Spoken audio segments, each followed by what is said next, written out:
सिंह मान और नरपेंद्र मांडी, रणबीर मंदोला, धर्मवीर सिंह, रघुवीर सिंह छिल्लर, सुखविंदर मांडी और नैना चौटाला यही जीवित है। ऐसे आदमी को टिकट देनी पड़ेगी जो सर्वे में ऊपर आया है, जिसका अपना वोट बैंक हो कुछ। देखो जेजेपी का उम्मीदवार भी आएगा, बिल्कुल आएगा, आईएलएनडी का भी आएगा। और दोनों के समझौते आजाद पार्टी से और बसपा से है। बिल्कुल है। तो कुछ कुछ वोट वो भी जुड़ेंगे, कुछ कुछ जाट भी जुड़ेंगे। अगर ये 4-4, 5-5 हजार वोट भी ले लेते हैं जाटों के और दलितों के, तो ये कांग्रेसी उम्मीदवार का समीकरण बिगाड़ देंगे। इसलिए कांग्रेस को बिल्कुल ध्यान देना पड़ेगा।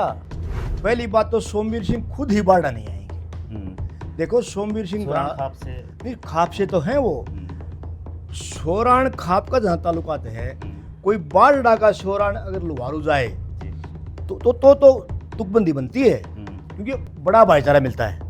ये 25 है वो 52 है, लेकिन वहाँ का यहाँ आता है ना, तुक नहीं बनता।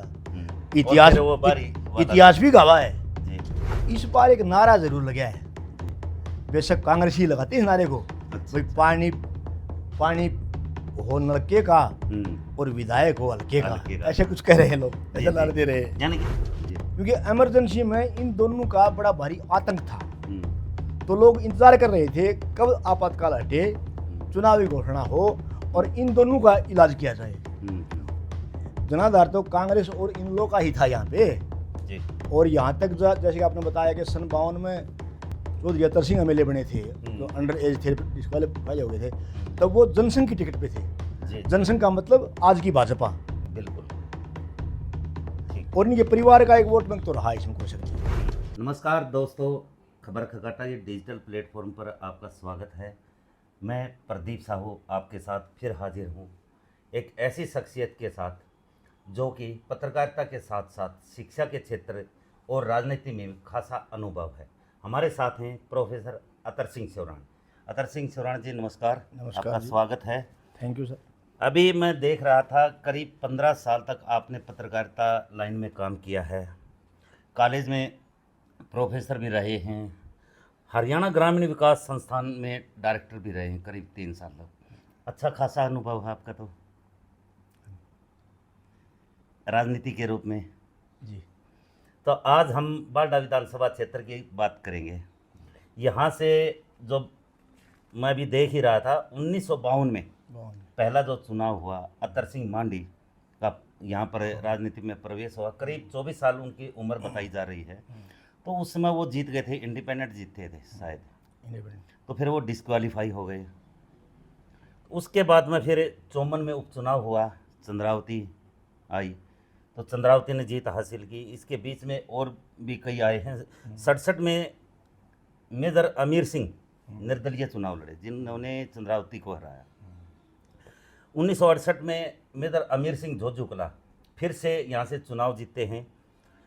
1972 में मेजर अमीर सिंह की पत्नी लज्जा रानी, क्योंकि उनका शायद देहांत हो गया था दौरान उपचुनाव हुआ। हाँ, उपचुनाव हुआ था, तो लज्जा रानी यहाँ से कांग्रेस की उम्मीदवार रही है। इन्होंने अतर सिंह मांडी को हराया है। 1977 में रण सिंह मान, शायद पहले टीचर थे, उसके बाद में राजनीति में आए हैं, यहाँ से जनता पार्टी से जीत हासिल की है। 1982 में चंद्रावती एक बार फिर यहाँ से जीत हासिल की है उन्होंने लोकदल पार्टी से। 87 में रण सिंह मान फिर लोकदल पार्टी से यहाँ से बारडा विधानसभा क्षेत्र से विधायक बने हैं। 1991 में अतर सिंह मांडी ने हरियाणा विकास पार्टी से चुनाव लड़ा और जीत हासिल की। बंसीलाल की पार्टी थी, उन्होंने नई पार्टी बनाई थी। 1991 में अतर सिंह मांडी के बेटे नरपेंद्र मांडी यहाँ से विधायक बने हैं 96 में। 2000 में रणबीर मंदोला इंडियन नेशनल लोकदल से यहाँ से बारडा से विधायक बने हैं। 2005 में धर्मवीर सिंह, जो कि बाहर से तोसाम से यहाँ पर बारडा में आए और अच्छी जीत हासिल की कांग्रेस पार्टी से। 2009 में कर्नल रघुवीर छिल्लर आईएनएलडी से विधायक बने हैं। 2014 में अतर सिंह मांडी की तीसरी पीढ़ी सुखविंदर मांडी भारतीय जनता पार्टी से बारडा विधानसभा से सबसे छोटी उम्र में यहाँ से, जो अपने दादा के बाद सुखविंदर मांडी यहाँ से विधायक बने हैं। 2019 में फिर नैना चौटाला जननायक जनता पार्टी से विधायक बनी है। तो शुरू से अब तक हम जो देख रहे हैं बारडा विधानसभा क्षेत्र का, सबसे कम उम्र में अतर सिंह मांडी पहला चुनाव लड़ा, तो उनको डिस्क्वालीफाई क्यों होना पड़ा जी? उनकी उम्र लगभग 24 साल थी।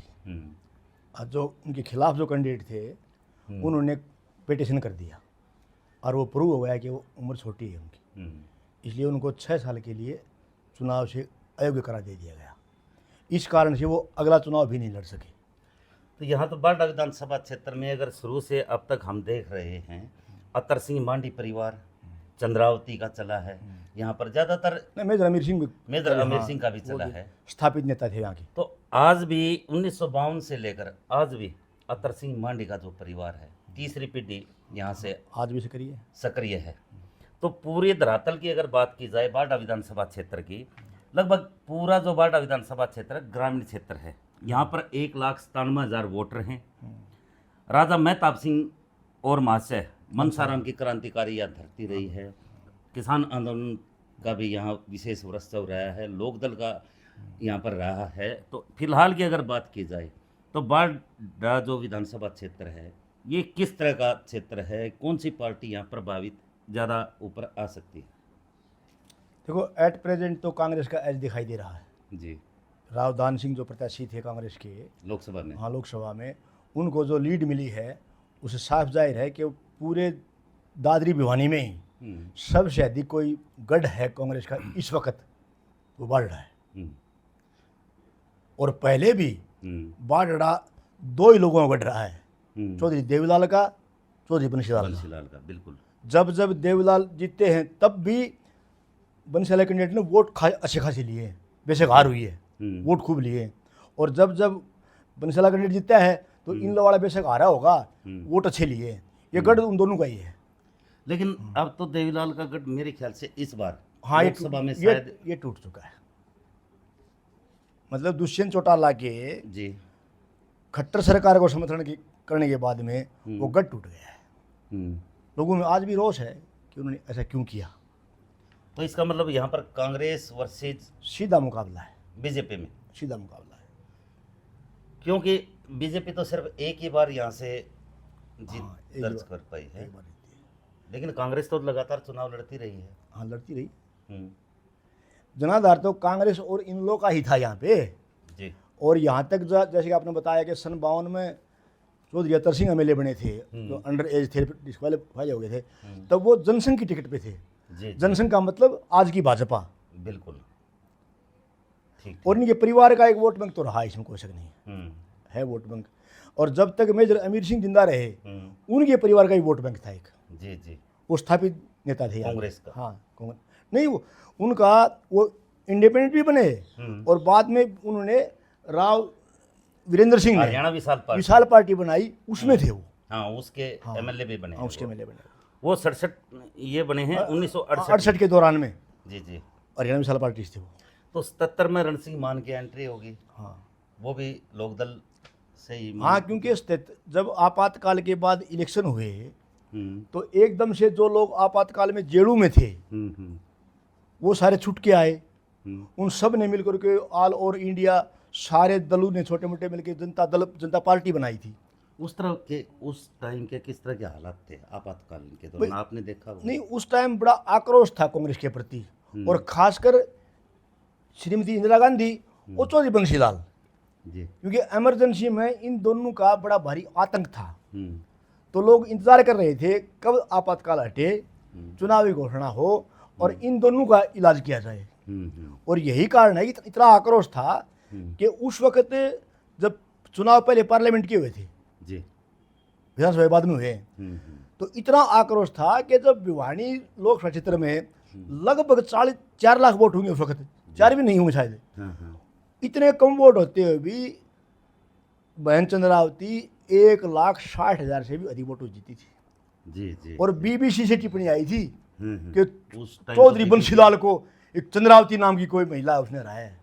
ये तो बड़े बात थी, बड़ी तभी बात तो थी। बीबीसी में ये इसका मतलब लोगों में बड़ा भारी आक्रोश था हाँ। कि भी इमरजेंसी क्यों लगाई, लाखों लोगों को जेल में क्यों डाला, जी।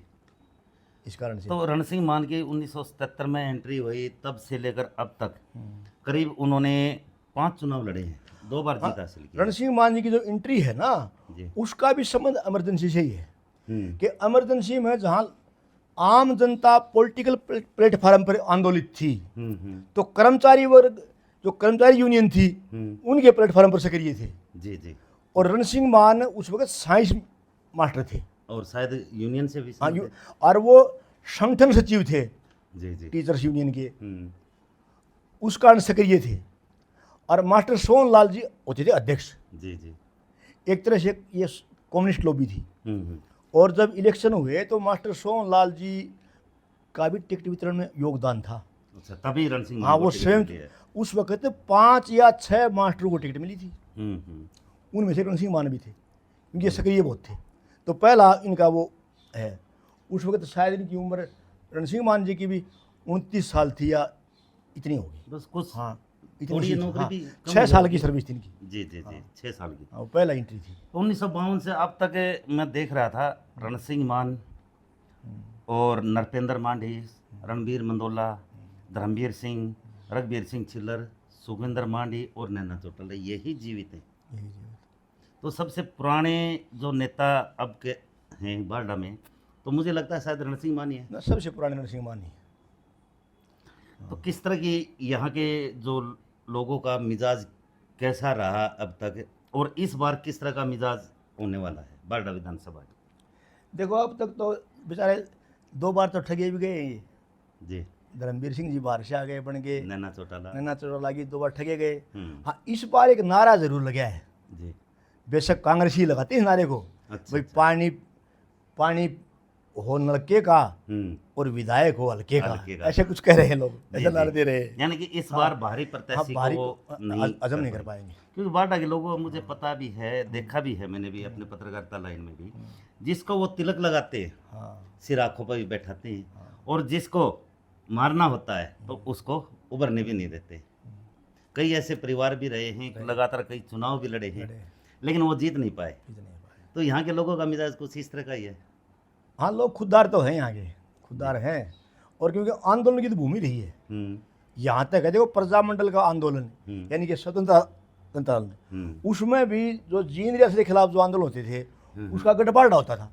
बिल्कुल। ये मासे मनसाराम, राजा राजा मेहताब मेहताब सिंह, राम रिछपाल, मंगलाराम पटेल, जो कई किसान लोग थे। आंदोलन की हाँ, धरती ये रही धरती है। है।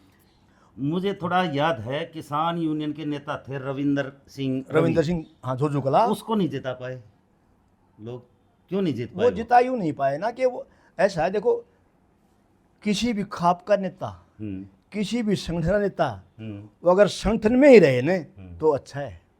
रविंदर सिंह सांगवान का कद किसी भी एमएलए से ऊपर था, जी। और उसने चुनाव लड़ करके अपना कद घटा लिया, हम्म, क्योंकि उसने पहला चुनाव जो लड़ा ना, हम्म, वो वैसे लड़ लिया। इंडिपेंडेंट। हाँ, लोगों का आक्रोश तो सरकार के प्रति है ना, जी जी। तो सरकार के प्रति, तो सरकार के सामने जो पार्टी खड़ी है उसको वोट देंगे लोग। उसको देंगे, तो गलत धारा में चल पड़ा। इसलिए वो सरकार हाँ। के खिलाफ अगली बार वो चुनाव जीत पाए, दूसरे जो प्रत्याशी रहे वो। नहीं तो जब कादमा कांड हुआ था 23 अगस्त 1995 में, उस समय ऐसा था कि किसी भी एमएलए से बड़ा कद था रविंद्र सिंह सांगवान का, अपना कद घटा लिया। क्योंकि जो समझदारी राजनीतिक तौर पर मेजर अमीर सिंह साहब में थी ना, वो रविंद्र में नहीं है। मेजर अमीर सिंह के घरवाले भी यहाँ से जीते हाँ, हैं, वो- लेकिन उनके परिवार वो के तो- एक और वो तो थी, इसलिए- वो भी हारी है वो यहाँ तो से। इसलिए जीत गई, तुरंत उपचुनाव था। उनकी एक भतीजी थी, वो भी अनमेरिड थी, हाँ, शायद उसने भी चुनाव दया लड़ा था, चौधरी, लेकिन दया चौधरी लड़ी थी, वो हार गई थी। इस समय की अगर बात की जाए 2024 की, बारडा में जैसे आप बता रहे हो कांग्रेस वर्सेस बीजेपी में सीधा मुकाबला। कांग्रेस के यहाँ से 60 उम्मीदवारों ने दावेदारी ठोकी है, तो जिसमें कुछ ऐसे में जो दादरी और बारडा विधानसभा क्षेत्र में भी दावेदारी कर रहे हैं। तो कांग्रेस की अगर मोटी मोटी बात की जाए तो क्या लगता है, कांग्रेस के कौन कौन संभावित, हम 5-7 जो उम्मीदवार हैं उन पर चर्चा कर लें। देखो, सिस्टमेटिक ढंग से तो जो आदमी काम कर रहा है हल्के में पिछले 2-3 साल से, जी। वो तो रण सिंह मानी है। ये अलग बात है कि जब से रावधान सिंह चुनाव जीते हैं यहाँ से बड़े मार्जिन से, बारडा से, उसके बाद तो कुकरमुत्तू की तरह से अनेक प्रत्याशी पैदा हो गए। अभी उनकी मैं लिस्ट देख रहा था 60 लोगों की, कुछ मेन जो मैंने देखे हैं इसमें रण सिंह मान भी हैं, नरपिंदर मांडी भी हैं, पूर्व विधायक कर्नल रघुवीर सिंह छिल्लर भी हैं, सोमवीर घसोला भी हैं और राजू मान भी हैं, उनके बेटे भी, जगत सिंह बारडा भी, बहुत से ऐसे हैं। तो कहीं ना कहीं अगर पैनल में बात की जाए तो जो पूर्व विधायक रहे हैं उसको वो मैं मान लेता हूँ वो सीनियर हैं, आप पैनल में आ सकते हैं, पैनल में आ सकते हैं। बने हैं के दौरान। तो कौन कौन ऐसे हैं जो बड़े जो पैनल में 5 आ सकते हैं? रण सिंह मान के अलावा तो ये 2 तो एक्स MLA हैं, हम्म, नरपेंद्र सिंह और कर्नल रघुवीर रघुवीर सिंह। छिल्लर। हाँ। हम्म, और तीसरा ये बाढ़ड़ा का जगत सिंह, हम्म, ये पुराना कांग्रेसी मानता है, पुराना कांग्रेसी। शरीफ आदमी है, हम्म, और बाढ़ड़ा का है, हम्म, उसका एक फ़र्क है, उसको भी कह सकते हैं वो लाइन में है। बाकी कुछ लोग तो ऐसे हैं ना जो MP के चुनाव में ना केवल धर्मवीर सिंह की सपोर्ट कर रहे थे बल्कि पैसा भी लगा रहे थे। अच्छा अच्छा, कांग्रेसी ही बीजेपी। हाँ, और वो कांग्रेसी बाद में बने। वो तो इसलिए हाँ। दावेदारी ठोके हुए कहीं हाँ, ना मतलब कहीं हमारा नाम हाँ, सामने हाँ, आए, बिल्कुल, उनकी बिल्कुल। एंट्री तो हो इस मतलब भोजन को पका पकाया देख करके खाना खाने को जी करके आ बात ये है। हम्म। ये है। अभी देख रहा सोमवीर घसोला जो क्रेशर यूनियन के प्रधान हैं, उनकी भी एकदम एंट्री हुई है। पहले तो एसोसिएशन के बहाने वो समाज सेवा कर रहे थे, तो कहीं ना कहीं इस बार जो दावेदार हैं वो फील्ड में होल्डिंग भी देख रहे हो आप, लगातार दिल्ली में डेरा डाले हुए हैं। तो मैं ये मानता हूँ कि इस बार सिर्फ कांग्रेस शायद लोकल ही प्रत्याशी लेकर आएगी। हाँ, मुझे लगता है ऐसा है कि लोकल भी लेकर के आएगी, और जो इन्होंने सर्वे करवाए, सर्वे वास्तव में करवाए हैं जी, एक नहीं 2-3 करवाए हैं, तो सर्वे में जो नाम ऊपर आया होगा उसी को देंगे, और अगर नहीं देंगे तो धोखा भी खा जाएंगे। ऐसा नहीं है कि लोकसभा चुनाव का इसका बड़ा फर्क है।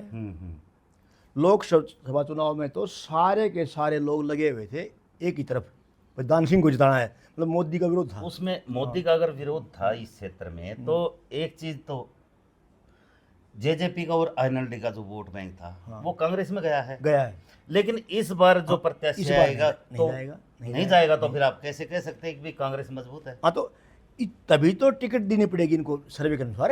जी जी, ऐसे आदमी को टिकट देनी पड़ेगी जो सर्वे में ऊपर आया है, जिसका अपना वोट बैंक को कुछ। देखो JJP का उम्मीदवार भी आएगा, बिल्कुल आएगा, INLD का भी आएगा, और दोनों के समझौते आज़ाद पार्टी से और बसपा से है। बिल्कुल है, दलित वोटों पर। तो कुछ कुछ वोट वो भी जुड़ेंगे, कुछ कुछ जाट भी जुड़ेंगे। अगर ये 4-4, 5-5 हज़ार वोट भी ले लेते हैं जाटों के और दलितों के, तो ये कांग्रेसी उम्मीदवार का समीकरण बिगाड़ देंगे। हाँ, वही इसलिए कांग्रेस को बिल्कुल ध्यान देना पड़ेगा। बिल्कुल जी, तब सीट निकलेगी। भारतीय जनता पार्टी की अगर बात करते हैं बांडा विधानसभा क्षेत्र में इस समय, भाई उसमें जो मैं देख रहा था अभी, मुख्य रूप से जो फील्ड में है भाई सुखविंदर मांडी हैं, किसान मोर्चा के प्रदेश अध्यक्ष, पूर्व विधायक भी रहे हैं, अतर सिंह मांडी के पोते भी हैं, उमेद पातवास की एंट्री हुई है, पिछले एक चुनाव पहले भी लड़ चुके हैं वो, शायद 2009 का, करीब 24-25 हज़ार वोट लिए इंडिपेंडेंट रहते हुए। मनदीप डालावास जिला परिषद के चेयरमैन हैं, वो भी हैं, और भी हो सकते हैं। तो इस बार बीजेपी किस उम्मीदवार पर अपना दावा ठोक सकती है? देखो, मैं तो आज भी नंबर 1 तो सुखविंदर सिंह को मानता हूँ। देखो, ये स्थापित परिवार है जी, इनके कुछ वोट पक्के भी हैं, और फिर भाजपा से एक बार बन भी चुका है ये। और जब ये इनकी हार भी हुई थी तो वोट तो काफ़ी लिए हैं। बिल्कुल, तो दावत ही नहीं तीसरा नंबर पर रहे हैं।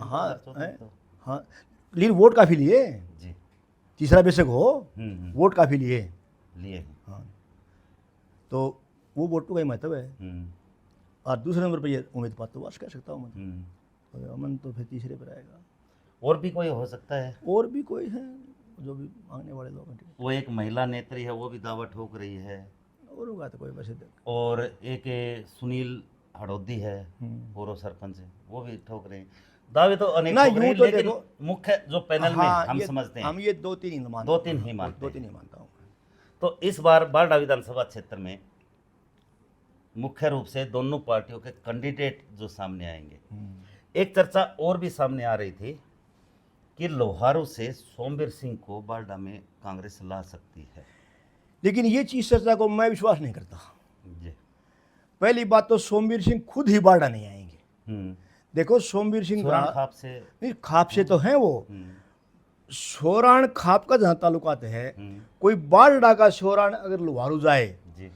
तो तुकबंदी बनती है, हम्म, क्योंकि बड़ा भाईचारा मिलता है। जी। ये 25 बावनी है, हम्म, लेकिन वहाँ का यहाँ आता है ना, हम्म, तुक नहीं बनता। हम्म। इतिहास और फिर वो बारी वाला- इतिहास भी गवाह है जी। कि बहन चंद्रावती 3 बार लोहारू में इसलिए एमएलए बन गई थी हम्म, कि चौधरी बंसीलाल की तो टिकट होती थी कांग्रेस की, और वो सोराणियों की बेटी बुआ थी। जी जी। और वो बावने में हाँ, पहुंचे। बावनी में थे वो, मारी भाणा की। हम्म, और बारडा में ज़्यादा शोराण है भी नहीं गिनती में, थोड़े गांव हैं। इस 25 गांव में भी सिर्फ 12-13 गांव में मेजोरिटी शोराण की, जी जी। ज़्यादा नहीं है। हाँ, हाँ। और 52 में बावनी की बावनी समझो है। और वैसे भी सोमवीर सिंह बहुत ही सदैव आदमी है, और वो आएंगे नहीं बारडा। सोमवीर सिंह का 45 साल का अनुभव है लोहारू का, और लोहारू में वो प्रत्येक गांव में उसके आदमी हैं। क्योंकि मुझे याद भी नहीं है कि सोमवीर की शादी चौधरी बंसल की बेटी से कब हुई थी, यानी कि जी। इसका मतलब है उन बहुत बातों को पुराना 45 साल हो गए कम से कम, बिल्कुल बिल्कुल बिल्कुल। सन 72 के आसपास हुई होगी। तो तब से वो एक तरह से बंसीलाल के नुमाइंदे हैं, और उनका हर गांव में वोट भी है, अपने पक्के आदमी भी हैं। वो तो अगर टिकट कटती है ना उनका, तो दुर्भाग्य है कि वो 3 बार हार गए। और यहाँ भी मैं बड़ा बड़ा एकदम दे रहा हूँ कि सुखविंदर हार तो गया, जी। लेकिन वोट तो काफी आए हैं। वोट तो है। तीनों बार सोमवीर सिंह हारे हैं ना, अच्छे खासे वोट लिए हैं। पिछला चुनाव देखें 2019 का, 19 में सोमवीर सिंह हार गए, जेपी दलाल जीत गए, और हारे भी 16-17 हज़ार से। इसके बावजूद भी 44,000 वोट ले रखे हैं उसने। तो ये बारडा विधानसभा क्षेत्र में अब तक के आपसे जो चर्चा हुई है उसमें सीधे रूप से ये दिखाई दे रहा है कि कांग्रेस और बीजेपी में शायद सीधी टक्कर है। सीधी टक्कर है। कहीं ना कहीं जेजेपी और आईएनएलडी भी पूरा समीकरण बिगाड़ सकती है। धन्यवाद सोरण साहब, आप बताया जिस तरह आपने कि बारडा विधानसभा जो क्षेत्र है इसमें कांग्रेस वर्सेस बीजेपी में सीधे रूप से टक्कर है। ये एक कैंडिडेट पर भी निर्भर रहेगा कि यहाँ पर कोई अगर भारी प्रत्याशी आता है तो हो सकता है उसका विरोध भी हो, लेकिन जो यहाँ पर रण सिंह मान के अलावा 2 पूर्व विधायक नरपेंद्र सिंह, कर्नल रघुवीर छिल्लर के अलावा और भी कई कैंडिडेट हैं, सोमवीर घसोला जैसे कि नई एंट्री हुई है, उनमें से पैनल में कोई भी आ सकते हैं। वहीं बीजेपी की तरफ से सुखविंदर सिंह मांढी, उमेद पातवास, मनदीप डालावास ये भी पैनल में हो सकते हैं।